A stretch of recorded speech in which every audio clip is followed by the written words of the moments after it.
नमस्कार दोस्तों, मैं रमा स्वागत करती हूँ आप सभी का आपके अपने YouTube channel the Nilanchal classes पर।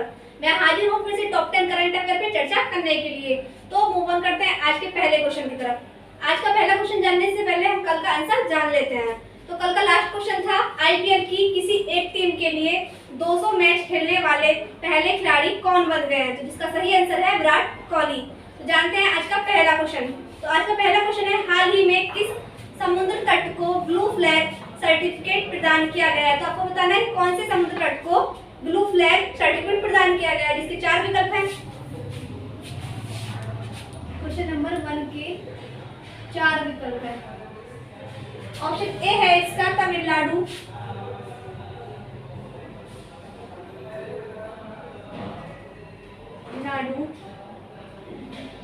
ऑप्शन बी है इसका पुडुचेरी,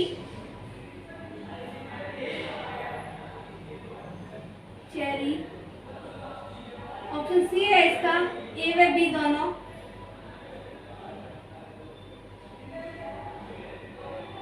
ऑप्शन डी है इसका गुजरात।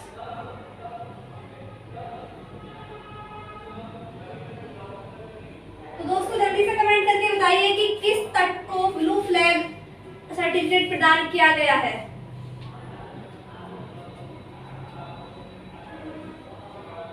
तो इसका सही आंसर हो जाएगा ए व बी दोनों।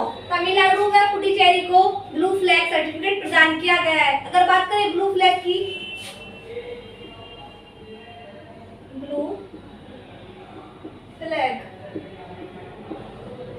तो क्या है ये ब्लू फ्लैग? तो ये अंतरराष्ट्रीय इको स्तरीय टैग है। अंतरराष्ट्रीय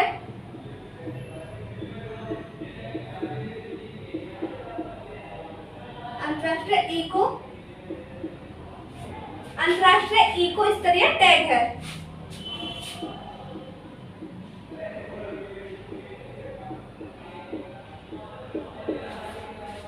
बात करें कौन प्रदान करता है इसको, तो इसको देते हैं foundation for environment education. Foundation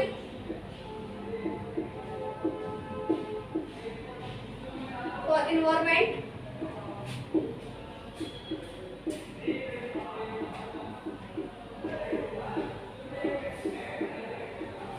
कौन सी संस्था प्रदान करती है? Foundation for environment education Denmark.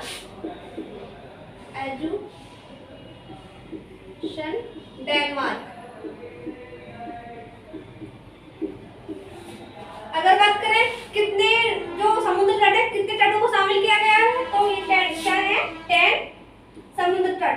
Total 10 समुद्र तट इसमें शामिल है। तो इस क्वेश्चन में हमें जानना कि ब्लू फ्लैग जो सर्टिफिकेट है कौन से तट को प्रदान किया गया। तो ये प्रदान किया गया तमिलनाडु व पुडुचेरी को, दोनों को। वही हमें जाना ब्लू फ्लैग क्या है। तो ब्लू फ्लैग अंतरराष्ट्रीय इको स्तरीय टैग है, जिसको कौन प्रदान करता है? Foundation for environment education Denmark. कितने तट शामिल किए गए थे इसमें? तो टोटल 10। इसी के साथ मूव ऑन करेंगे आज के नेक्स्ट क्वेश्चन की तरफ, जो इस प्रकार से है।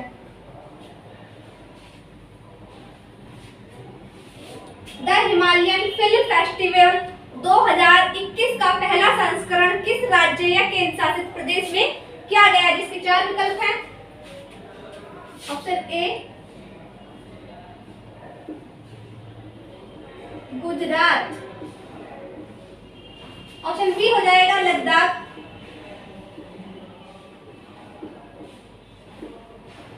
Option B Ladakh, option C हो जाएगा इसका केरल, और ऑप्शन डी है इसका दिल्ली। दोस्तों जल्दी से कमेंट करके बताइए कि पहला हिमालयन फिल्म फेस्टिवल 2021 का संस्करण कहां पर हुआ है।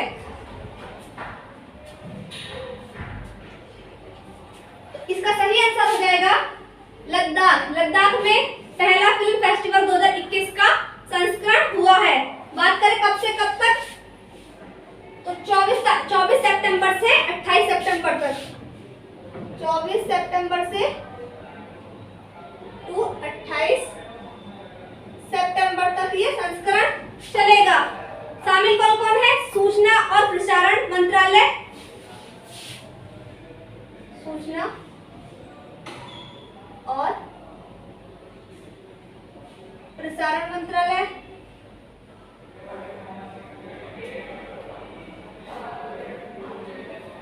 सूचना और प्रसारण मंत्रालय के साथ कौन कौन शामिल है? भारत सरकार। और कौन शामिल है इसके साथ? भारत सरकार।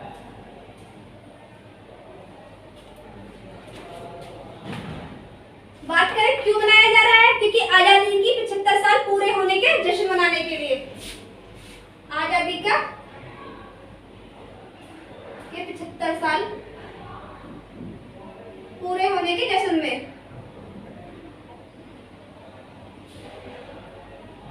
जश्न में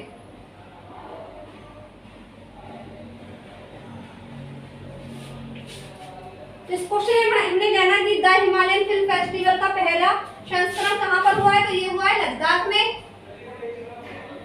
कब से कब तक चलेगा? 24 सितंबर से 28 सितंबर तक। कौन शामिल है? सूचना और प्रसारण मंत्रालय के साथ भारत सरकार इसमें शामिल है। क्यों बनाया गया? आजादी के 75 साल पूरे होने की जश्न मनाने में। इसी के साथ मूव ऑन करते हैं आज के नेक्स्ट क्वेश्चन की तरफ, जो इस प्रकार है। हाल ही में ब्रिटेन के अंतर्राष्ट्रीय व्यापार विभाग द्वारा जारी रिपोर्ट के अनुसार भारत कब तक तीसरा सबसे बड़ा आयातक बन जाएगा? तो आपको बताना है कि जो विश्व ब्रिटेन की अंतर्राष्ट्रीय व्यापार रिपोर्ट आई है उसके अनुसार भारत कब तीसरा सबसे बड़ा आयातक बन जाएगा, जिसके चार विकल्प हैं। ऑप्शन ए 2040, ऑप्शन बी है 2050, ऑप्शन सी है इसका 2045 और ऑप्शन डी है 2060। तो दोस्तों जल्दी से कमेंट करके बताइए कि भारत सबसे बड़ा तीसरे नंबर का आयातक किस सन में बन जाएगा। तो इसका सही आंसर हो जाएगा 2050। अगर बात करें 2050 तक वैश्विक आयातक कितना परसेंट हो जाएगा? 2050 तक वैश्विक आयातक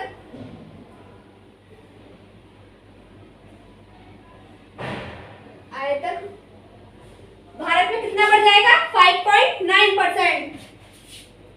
5.9%। अगर बात करें भारत तीसरा है तो पहले नंबर पे कौन होगा? चीन, फर्स्ट पर चीन और सेकंड पर संयुक्त राज्य अमेरिका।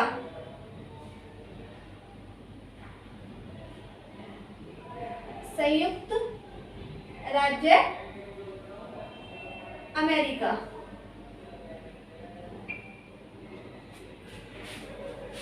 अगर बात करें वर्तमान में जो वैश्विक आयातक है भारत का, वो कितना है? तो 2.8%। वर्तमान में कितना है वैश्विक आयातक?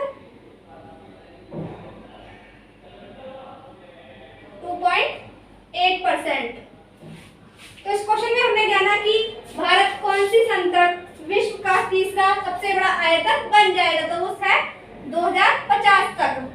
2050 में कितना आयातक हो जाएगा इसका? 5.9%। किसके बाद? चीन और संयुक्त राज्य अमेरिका के बाद। वर्तमान की बात करें तो कितना है? 2.8%। कौन से नंबर पर है? तो यह है 8वें नंबर पर। तो मूव ऑन करते हैं आज के नेक्स्ट क्वेश्चन की तरफ, जो इस प्रकार से है। आज का नेक्स्ट क्वेश्चन है, हाल ही में भारतीय वायुसेना के उप प्रमुख के एयर मार्शल के रूप में किसे नियुक्त किया गया है? तो आपको बता दें भारतीय वायुसेना है उसके उप प्रमुख एयर मार्शल किसे नियुक्त किया गया है, जिसके चार विकल्प हैं। ऑप्शन ए आर के भदौरिया,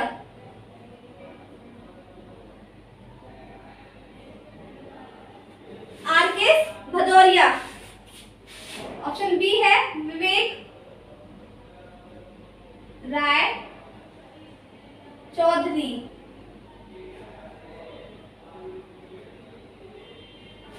ऑप्शन सी है इसका राजीव अग्रवाल,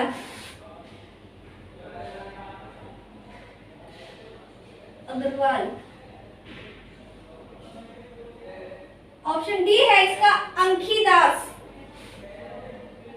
अंकी दास। तो दोस्तों जल्दी से कमेंट करके बताइए कि भारतीय वायुसेना के उप प्रमुख संयुक्त एयर मार्शल किसे नियुक्त किया गया है। तो दोस्तों जल्दी से कमेंट कीजिए।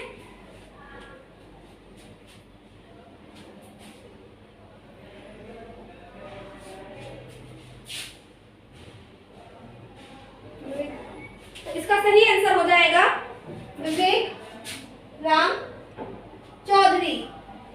जो विवेक राम चौधरी किसके स्थान पर बनेंगे, तो ये बनना है आर.के. भदौरिया के स्थान पर।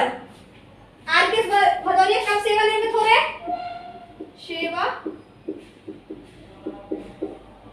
सेवानिवृत्त हो रहे हैं 30 सितंबर को। आर.के. भदौरिया के स्थान पर कौन बनेंगे, विवेक राम चौधरी। बात करें भारतीय वायुसेना की, तो भारतीय वायुसेना की स्थापना कब हुई थी, 8 अक्टूबर 1932। वायुसेना की स्थापना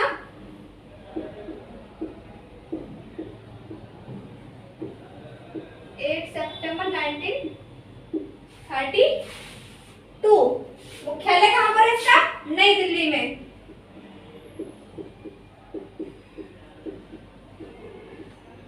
तो इस क्वेश्चन में हमने जाना कि भारतीय वायुसेना के एयर मार्शल किसे नियुक्त किया गया है, तो वो है विवेक राम चौधरी। किसके स्थान पर, आर.के. भदौरिया के स्थान पर। आर.के. भदौरिया कब सेवानिवृत्त हो रहे हैं, तो 30 सितंबर को। इसी के साथ हमने जाना वायुसेना की स्थापना कब हुई थी, 8 सितंबर 1932 को।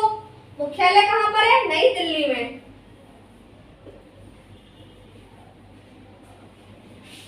इसी के साथ मूव ऑन करेंगे आज के नेक्स्ट क्वेश्चन की तरफ, जो इस प्रकार है। हाल ही में फेसबुक इंडिया ने किसे नीति निर्देशक नियुक्त किया है, तो फेसबुक इंडिया ने अपना नीति निर्देशक किसे नियुक्त किया गया है, इसके 4 विकल्प हैं।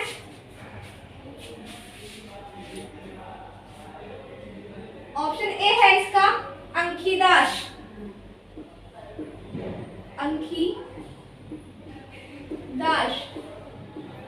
ऑप्शन बी है इसका राजीव कुमार,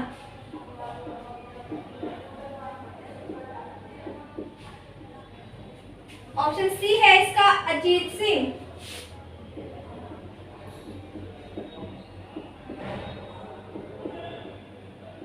और ऑप्शन डी है इसका अमरजीत।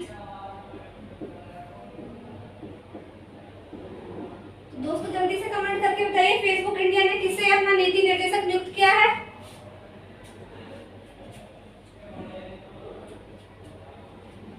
इसका सही आंसर है राजीव कुमार। अगर हम बात करें फेसबुक इंडिया की, तो इसकी स्थापना कब हुई थी, तो इसकी स्थापना हुई थी फरवरी 2004 में। कब हुई थी स्थापना, फरवरी 2004 में।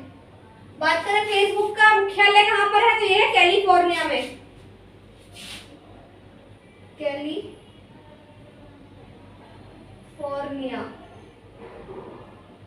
कैलिफोर्निया में इसका मुख्यालय है। बात करें इसके सीईओ कौन है, तो वो है मार्क जुकेरबर्ग।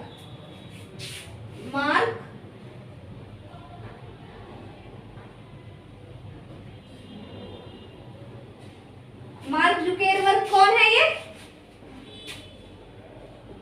मार्क जुकरबर्ग कौन है, ये है फेसबुक के सीईओ। तो इस क्वेश्चन में हमने जाना कि फेसबुक इंडिया ने किसे अपना नीति निर्देशक नियुक्त किया है, तो वह है राजीव कुमार। साथ ही हमने देखा फेसबुक की स्थापना कब हुई थी, तो वो हुई थी फरवरी 2004 में। मुख्यालय कहां पर है, कैलिफोर्निया में। सीईओ कौन है इसके, मार्क जुकेरबर्ग। इसी के साथ मूव ऑन करते हैं आज के नेक्स्ट क्वेश्चन की तरफ, जो इस प्रकार से है। हाल ही में कनाडा के नए प्रधानमंत्री के रूप में किसे नियुक्त किया गया है, तो आपको बताना है कनाडा के नए प्रधानमंत्री कौन बने हैं, जिसके 4 विकल्प हैं।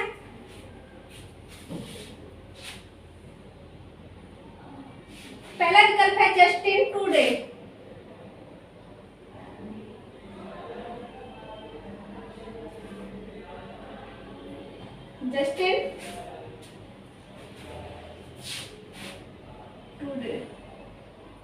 ऑप्शन बी है इसका अंकीदास,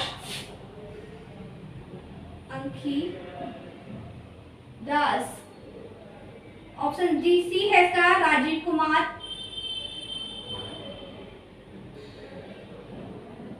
ऑप्शन डी है इसका किम जोंग।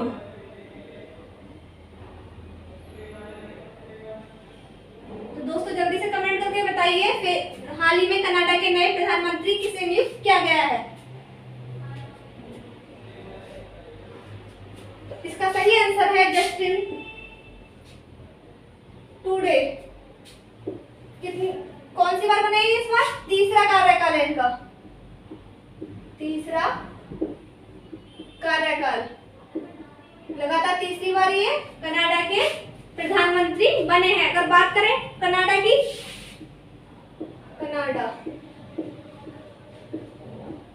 कनाडा की कैपिटल क्या है? ओटावा। ओटावा कनाडा की कैपिटल। अगर बात करें कनाडा की जो मुद्रा है वो क्या है? वो है कैनेडियन डॉलर।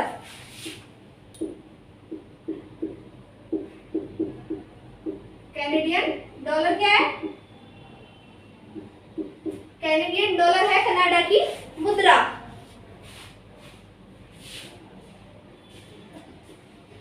Canadian dollar. तो इस क्वेश्चन में हमने जाना कि हाल ही में कनाडा के नए प्रधानमंत्री किसे नियुक्त किया गया है। तो किसे नियुक्त किया गया है? जस्टिन ट्रूडे को। जस्टिन ट्रूडे ने कौन सा कार्यकाल है? तीसरा कार्यकाल है। तीसरी बार ही लगातार प्रधानमंत्री बने हैं। कनाडा की कैपिटल क्या है? ओटावा। और मुद्रा क्या है? Canadian dollar. इसी के साथ मूव ऑन करते हैं आज के नेक्स्ट क्वेश्चन की तरफ, जो इस प्रकार है। बीजिंग 2022 शीतकालीन ओलंपिक का आदर्श वाक्य क्या है? तो आपको बताना जो 2022 में शीतकालीन ओलंपिक हुए उनका आदर्श वाक्य क्या घोषित किया गया है, जिसके 4 विकल्प हैं। Option A,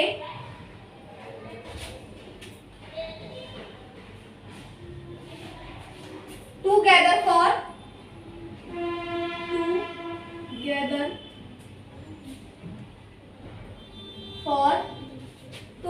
for shared. Option B है together for life. Together for life. Option C है इसका together for shared future. Together for shared future. Option D है इसका together for future. Together for future. तो दोस्तों जल्दी से कमेंट करके बताइए 2022 शीतकालीन ओलंपिक का आदर्श वाक्य क्या है।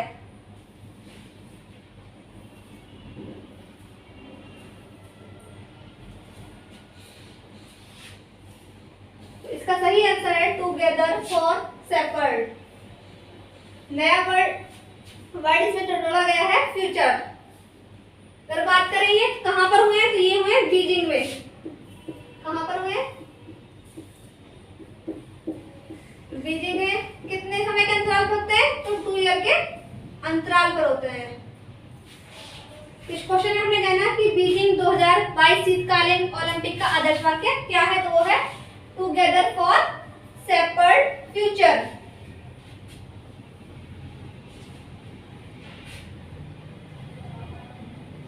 तो शीतकालीन ओलंपिक कहां पर हो रहे हैं? हुए बीजिंग में। कितने समय के अंतराल पर होते हैं? 2 साल के अंतराल पर। इसी के साथ मूव ऑन करते हैं आज के नेक्स्ट क्वेश्चन की तरफ, जो इस प्रकार है। विश्व राइनो दिवस कब मनाया जाता है? तो आपको बताना है विश्व राइनो दिवस कब मनाया जाता है। ऑप्शन ए 23 सितंबर। ऑप्शन बी 22 सितंबर। ऑप्शन सी है इसका 20 सितंबर और ऑप्शन डी है इसका 19 सितंबर। तो दोस्तों जल्दी से कमेंट करके बताइए राइनो दिवस कब मनाया जाता है, कब मनाया जाता है राइनो दिवस। तो ये मनाया जाता है 22 सितंबर। राइनो बोलते किसको है, राइनो, राइनो बोलते हैं गैंडे को। किसको बोलते हैं, राइनो, गैंडा को। अगर बात करें क्यों मनाया जाता है, तो गैंडे की प्रजातियों को सुरक्षित करने के लिए, गैंडे की प्रजाति को सुरक्षित करने के लिए।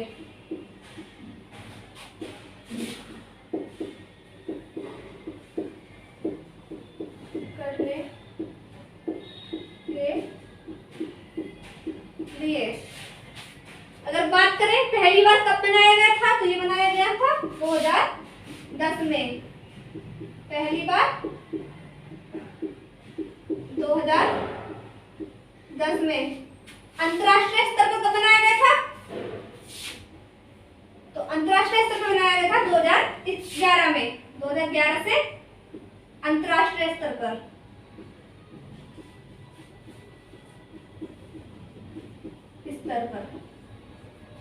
तो इस क्वेश्चन में हमने जाना विश्व राइनो दिवस कब मनाया जाता है, तो कब मनाया जाता है 22 सितंबर को। राइनो बोलते किसको है, गैंडे को। इसका उद्देश्य क्या है, गैंडे की प्रजाति को सुरक्षित करना। पहली बार कब मनाया गया था 2010 में। अंतरराष्ट्रीय स्तर पर कब मनाया गया है 2011 में। इसी के साथ मूव ऑन करते हैं आज के नेक्स्ट क्वेश्चन की तरफ, जो इस प्रकार से है। आज का नेक्स्ट क्वेश्चन है, हाल ही में किस शहर में 11वें अंतरराष्ट्रीय शांति सम्मेलन का आयोजन हुआ है, तो जिसके 4 विकल्प है। ऑप्शन ए लेह है,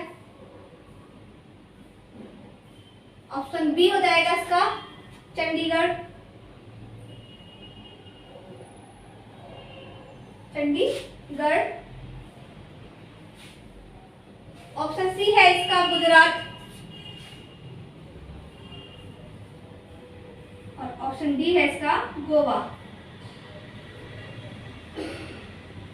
तो दोस्तों जल्दी से कमेंट करके बताइए किस शहर में 11वें अंतरराष्ट्रीय शांति सम्मेलन का आयोजन किया गया है। तो इसका सही आंसर है लेह। लेह किसकी कैपिटल है, लद्दाख की। लद्दाख की कैपिटल क्या है, लेह है।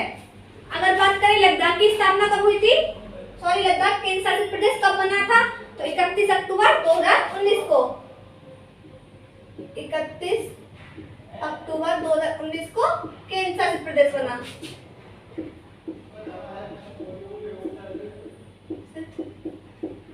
प्रदेश बना।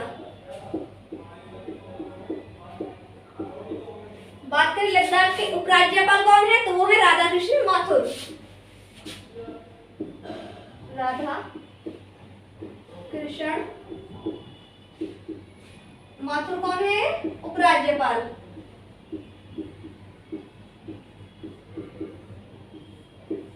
तो इस क्वेश्चन में हमने जाना कि जो 11वें अंतरराष्ट्रीय शांति सम्मेलन का आयोजन हुआ है वो कहां पर हुआ है, लेह में। लेह किसकी कैपिटल है, तो वो है लद्दाख की। लद्दाख के शासित प्रदेश कब बना, 31 अक्टूबर 2019 को। और लद्दाख के उपराज्यपाल कौन है, वो है राधा कृष्ण माथुर। इसी के साथ मूव ऑन करेंगे आज के नेक्स्ट क्वेश्चन की तरफ, जो इस प्रकार है।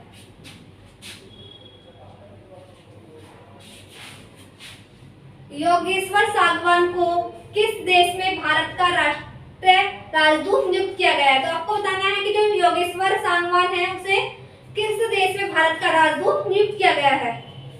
क्वेश्चन नंबर 10 का 4 विकल्प है। ऑप्शन ए है इसका पराग्वे,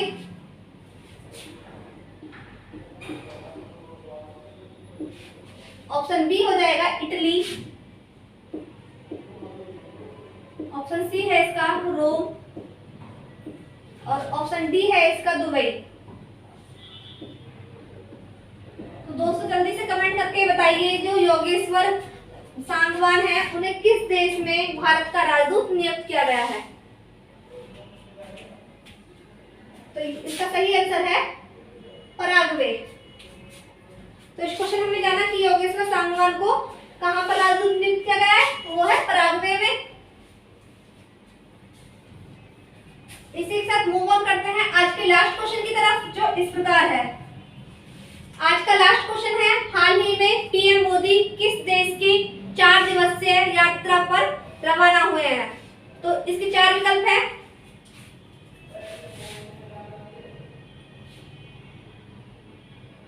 अमेरिका, ऑप्शन बी है इसका रूस, option C Japan, option D Australia.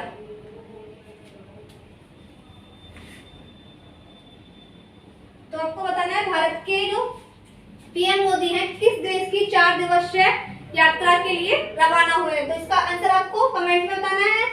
आज की क्लास को यहीं समाप्त करते हैं। आई होप आपको क्लास समझ आई होगी। क्लास को लाइक करें, शेयर करें, सब्सक्राइब करना ना भूलें। Thank you.